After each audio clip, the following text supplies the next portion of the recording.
Hello everyone, आज मैं आपके साथ एक mini Chinese historical series share करूंगी। ये स्टोरी एक इनोसेंट लड़की चिंग चाओ की है, जिसके फादर को गद्दार कहकर मार दिया जाता है और वो क्योंकि बहुत वीक थी तो उसे अपने फादर का नाम क्लियर करने के लिए किसी की सपोर्ट की जरूरत थी। तो वो मजबूरी में ड्रामे के मेन लीड प्रिंस तोशिंग की हेल्प लेती है। और प्रिंस तोशिंग किंग का नाजायज बेटा है, जिसे क्राउन प्रिंस किसी केस में फंसा देता है, जिससे निकलने के लिए उसे चिंग चाओ की जरूरत थी। ड्रामे के स्टार्ट में देखते हैं कि प्रिंस तोशिंग रॉयल पैलेस के एक गार्ड से बात कर रहा था, जिसका नाम लू है और ये उसका बेस्ट फ्रेंड है। लू आकर उसे बताता है कि जिया के 28वें साल में कैपिटल सिटी अचानक अनसेटल हो गई है, क्योंकि रॉयल पैलेस में बहुत सी फीमेल्स की डेथ होने लगी है और रॉयल कोर्ट ने इसकी सारी जांच की है। तो वो कह रहे हैं कि इसका कारण ताइजन हार्सोतरा है। तोशिंग कहता है कि क्या ये वही फॉरबिडन मैजिक है जिसे प्रीवियस डायनेस्टी में खत्म कर दिया गया था। तो लू कहता है कि हाँ, और फिर वो उसे बताता है सारे क्लूज जाकर ईस्ट पैलेस में मिलते हैं और लोगों का ख्याल है कि क्राउन प्रिंस ये सब कर रहा है,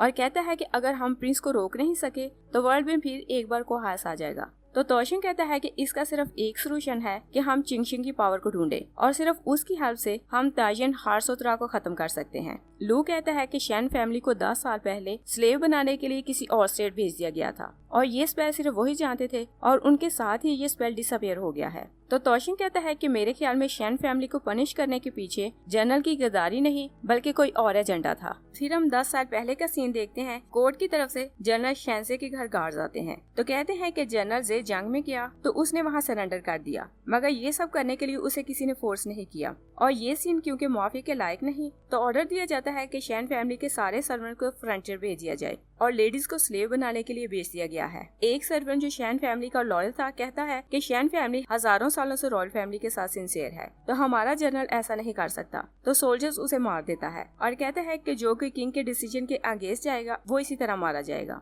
तभी जनरल जे की बेटी चिंग चाओ, जो ड्रामे की मेन लीड है, चिल्लाती है और कहती है कि मेरा फादर गद्दार नहीं, और वो सपने में चला रही थी। तभी उसकी रूममेट लेन जाओ उसे उठाती है और पूछती है कि क्या तुमने फिर से कोई डरावना सपना देखा। और चिंग चाओ इस टाइम एक स्लेव थी और ये ग्रास एकेडमी की स्टूडेंट थी और उसकी फ्रेंड लेन जाओ भी उसकी तरह स्लेव थी। तो वो उसे कहती है कि तुम जल्दी करो क्योंकि हम क्लास लेट हो रहे हैं। तो चिंग चाओ भागती हुई एकेडमी जाती है और ये इंपेरियल एकेडमी थी जो वर्ल्ड का हाईएस्ट एजुकेशनल इंस्टीट्यूट है। तो चिंग चाओ बताती है कि इसमें 4 अकेडमीज हैं। पहली पाइन अकेडमी जहाँ वॉरियर को ट्रेन किया जाता है, दूसरी बैम्बो अकेडमी जहाँ सिविल अफेयर्स यानी लॉ पढ़ाया जाता था, और थर्ड प्लम अकेडमी जिसमें रॉयल लेडीज को म्यूजिक सिखाया जाता था, और 4th नंबर पर ग्रास अकेडमी आती थी जिनमें उन स्लेव्स के बच्चे पढ़ते थे जिनका स्टेटस सबसे लो था। और चिंग चाओ ग्रास अकेडमी की स्टूडेंट थी और इन सर्वेंट्स को यहाँ पे स्टडी और ट्रेनिंग करवाई जाती थी, और जो स्टूडेंट टेस्ट पास करते थे वो रॉयल फैमिली के सर्वेंट बनते थे। और इस ईयर जो सिलेक्शन होना था उसमें 3 डेज बाकी थे। तो चिंग चाओ खुद से कहती है कि अगर मैं इस साल सिलेक्ट ना हुई तो मुझे अगले साल का वेट करना पड़ेगा, और अगर मैं ग्रास एकेडमी में रही तो मैं अपने फादर का नाम क्लियर नहीं कर पाऊंगी और मुझे हर हाल में ट्रेनिंग पास करके यहाँ से निकलना होगा। तो वो खुद को गुड लक कहती है और कहती है इस बार मैं जरूर सिलेक्ट हो जाऊंगी। चिंग चाओ एकेडमी जाती है तो वहाँ 2 गर्ल्स को आपस में बात करते सुनती है। एक गर्ल कहती है कि प्रिंस तोशिंग बहुत हैंडसम और ग्रेसफुल है और मैं चाहती हूँ कि वो मुझे अपनी मेड बनने के लिए सिलेक्ट करे। दूसरी लड़की कहती है कि मैंने सुना है कि प्रिंस तोशिंग की रेपुटेशन अच्छी नहीं क्योंकि वो लड़कियों के साथ फ्लर्ट करता है, तो तुम उसकी मेड क्यों बनना चाहती हो। तो लड़की कहती है कि शायद मुझे चांस मिले कि मैं उसकी मिस्ट्रेस बन जाऊं। और चिंग चाओ प्रिंस तोशिंग को जानती तो नहीं थी, मगर उसके बारे में सुनकर उसने अपने माइंड में प्रिंस तोशिंग का इमेज बुरा बना लिया था। और प्रिंस तोशिंग वैसे तो पाइन एकेडमी का स्टूडेंट था, मगर वो कुछ क्लासेस लेने ग्रास एकेडमी आता था, और इस टाइम जब वो ग्रास एकेडमी पढ़ने आता है तो सब गर्ल्स बस उसे देखते रहती हैं। तो चिंग चाओ उसकी तरफ देखती है कि उसमें क्या खास बात है। दूसरी साइड में देखते हैं कि लू तोशिंग को आकर बताता है कि मैंने शैन फैमिली के वारिस का पता लगा लिया है और उनकी लेडीज को जिंग जाओ बेच दिया गया था, मगर मुझे पता चला है कि वो लोग जिंग जाओ को छोड़कर नहीं गई, और जनरल जे की बेटी हमारी ही स्टेट की इंपीरियल एकेडमी में पढ़ती है और उसका नाम चिंग चाओ है। और उधर हम देखते हैं कि ग्रास एकेडमी की क्लास खत्म होती है तो चिंग चाओ क्लास को सेट कर रही थी और तभी 3 लड़कियां उसे तंग करने लगती हैं। और एक लड़की जिसका नाम दोनहा था कहती है कि क्या तुम्हें लगता है कि तुम अब भी एक जनरल की बेटी हो और क्या तुम पढ़ लिख कर हमसे आगे निकल सकती हो। और फिर वो उसकी बुक फाड़ने लगती है। चिंग चाओ अपनी बुक उसे छीन लेती है तो दोनहा उसे मारने लगती है और कहती है कि तुम एक गद्दार की बेटी हो और तुम स्लेव हो। चिंग चाओ बाहर भागती है तो दोनहा उसे बुरी तरह हिट करती है तो चिंग चाओ सीढ़ियों से गिरने लगती है। तभी उसे अपने फादर की बातें याद आती हैं। जनरल जे उसे कहता है कि मैं जंग के लिए जा रहा हूँ, मगर फ्यूचर में तुम्हें कोई ऐसा मिलेगा जिस पर तुम अपनी सारी लाइफ ट्रस्ट कर सकती हो और तब मैं तुम्हें स्ट्रेंथ दूंगा। और चिंग शाओ गिरने वाली थी कि तोशिंग आकर उसे कैच कर लेता है। दोनहा फिर चिंग शाओ को मारने लगती है तो तोशिंग उसकी स्टिक को कैच कर लेता है और तभी वो चिंग शाओ के नेक पर वो मार्क देखता है तो उसे ट्रस्ट हो जाता है कि ये वही लड़की है जिसे वो ढूंढ रहा था। तो फ्लैशबैक में देखते हैं कि लू ने तोशिंग को बताया था कि चिंगशिन की पावर जनरेशन टू जनरेशन चलती है, मगर वो पावर एक फ्रोजन नॉट में सील है और इसकी सील अगर चिंग शाओ चाहे तो तोड़ सकती है, और अगर वो अपनी सील तोड़कर तुम्हें परमिशन दे कि तुम उसकी पावर यूज करो तो उसकी पावर तुम्हारी बॉडी में ट्रांसफर हो जाएगी।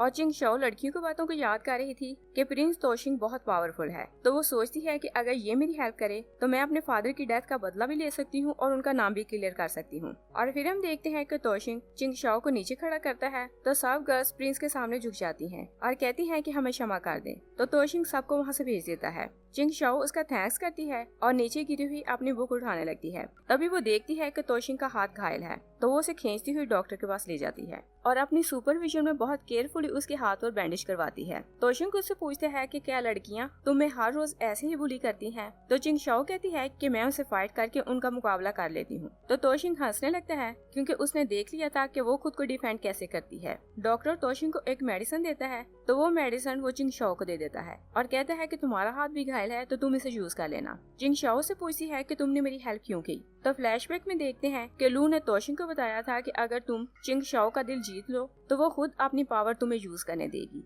मगर तुम उसे किसी तरह भी अपना रियल पर्पस ना बताना। तो तोशिंग कहता है कि मेरी एकेडमी में कुछ चीज रह गई थी तो मैं बस वही लेने आया था और मैंने जब देखा कि लड़कियां तुम्हें तंग कर रही हैं तो मैंने तुम्हारी हेल्प कर दी। और फिर कहता है कि मैंने तुम्हारी हेल्प की तो तुम मुझे रीपे कैसे करोगी। और फिर खुद ही कहता है कि कुछ दिन बाद मेरी मेट्स के लिए सिलेक्शन होगा तो तुम अच्छा परफॉर्म करना और मेरे अटेंडेंट बन जाना, तो इस तरह तुम मुझे रीपे कर सकती हो। मगर चिंग शाओ ने क्योंकि उसके बारे में सुना हुआ था कि उसकी रेपुटेशन अच्छी नहीं तो वो फौरन मना करके वहाँ से भाग जाती है। मगर जब वो ग्रास एकेडमी वापस जाती है तो उसके बेड पर उसकी एक रूममेट मरी पड़ी थी और बाकी क्लास फेलोज वहाँ आती हैं तो वो कहती हैं कि इसे चिंग शाओ ने मारा है। दूसरी साइड पर देखते हैं कि लू प्रिंस तोशिंग को बताता है कि हमारे एक स्पाई ने न्यूज दी है कि इस मेड की डेथ का कारण भी ताइजन हार्ट सोच है। तोशिंग सोचता है कि डेथ रेट बढ़ता जा रहा है तो मुझे जल्दी चिंग शाओ की नोट को तोड़ना पड़ेगा ताकि मुझे उसकी पावर मिल जाए और मैं इस प्रॉब्लम को सॉल्व कर सकूं। और उधर हम देखते हैं कि गार्ड चिंग शाओ से पूछता है कि तुमने दोनहा को क्यों मारा।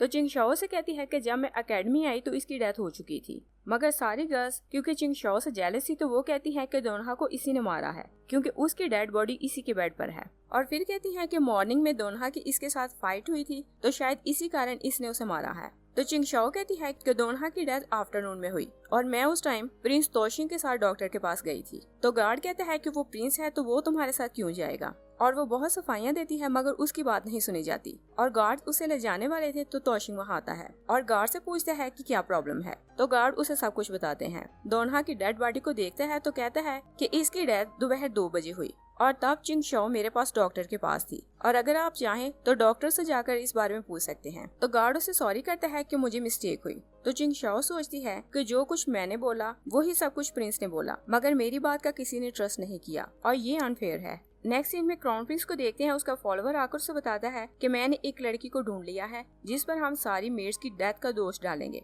तो प्रिंस कहता है कि तुम ये मैटर्स मुझे ना बताया करो। तो फॉलोवर कहता है कि आज प्रिंस तोशिंग ग्रास एकेडमी गया था। तो क्राउन प्रिंस कहता है कि उस पर नजर रखो कि वो वहाँ क्या करने गया था। और फिर हम देखते हैं कि चिंग शाओ विलेज अपनी माँ से मिलने आती है तो वो अपने घर के बाहर खड़ी होकर सुनती है कि एक लेडी उसकी माँ पर बहुत चिल्ला रही थी और कहती है कि मेरी ग्रैंडडॉटर की सिल्वर ब्रेसलेट ड्रेस की पॉकेट में थी, तुमने ये ड्रेस धोई तो वो ब्रेसलेट तुमने चोरी की है। चिंग शाओ घर के अंदर जाती है तो वो उस लेडी से बोलने लगती है मगर उसकी माँ जनरल ये का लास्ट वेपन लाकर उस लेडी को देती है और कहती है कि इस सब में मेरी मिस्टेक है। लेडी वहाँ से चली जाती है तो चिंग शाओ अपनी माँ से बहुत आर्ग्यू करती है और कहती है कि ये मेरे फादर का लास्ट वेपन था तो आप ये किसी को कैसे दे सकती हैं। और एक बार फिर अनजस्टिस देखकर उसका गुस्सा बढ़ जाता है तो उसे अपने फादर की बातें याद आती हैं। और फ्लैशबैक में देखते हैं कि जनरल जे चिंग शाओ से कहता है कि इस धरती की रक्षा करना हमारी ड्यूटी है और तुम चाहे गर्ल हो मगर तुम्हारे पास शिनचिन की पावर है। और फिर उसे एडवाइस करता है कि तुम अपने अलावा ब्लाइंडली किसी पर भरोसा ना करना क्योंकि ये वर्ल्ड ट्रस्ट के लायक नहीं। चिंग शाओ अपने फादर की सारी बातों को याद करके कहती है कि मैं आपसे प्रॉमिस करती हूँ कि मैं आपकी सारी बातों को याद रखूंगी।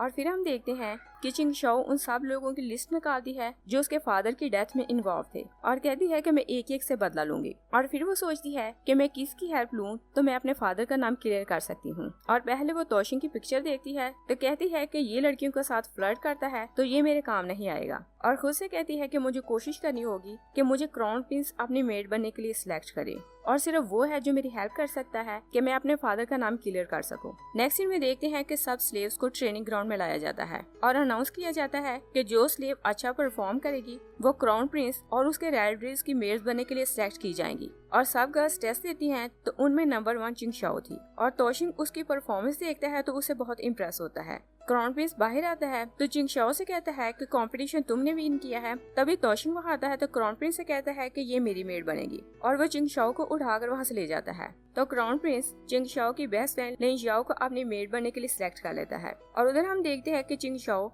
बहुत चिल्लाती है और तोशिंग से कहती है कि मुझे नीचे उतारो। तोशिंग उसे कहता है कि अगर तुम वापस जाना चाहती हो तो जा सकती हो। चिंग शाओ से कहती है कि तुम पब्लिक में मुझे उठाकर ले आए तो क्राउन प्रिंस अब मुझे सिलेक्ट नहीं करेगा और तुम भी एक प्रिंस हो तो कोई और भी मुझे अपनी मेड बनाने की जरूरत नहीं करेगा। तोशिंग कहता है कि तुम्हारे पास चॉइस है कि तुम ग्रास एकेडमी वापस जा सकती हो। चिंग शाओ कुछ नहीं बोलती तो कहता है कि अगर तुम्हारे पास रहने की कोई जगह नहीं तो तुम मेरी मेड बनकर रह सकती हो। तो चिंग शाओ कहती है कि मैं तुम्हारी अटेंडेंट बनूंगी मगर इसके लिए मेरी कुछ कंडीशंस हैं। तोशिंग पूछता है कि वो क्या। तो चिंग शाओ कहती है कि पहली बात ये कि मैं बिना रीजन कोई काम नहीं करूंगी और सेकंड ये कि तुमने जो कुछ मेरे लिए किया वो अब मेरे ऊपर कोई एहसान नहीं और थर्ड ये कि मैं हमेशा तुम्हारी मेड बनकर नहीं रहूंगी।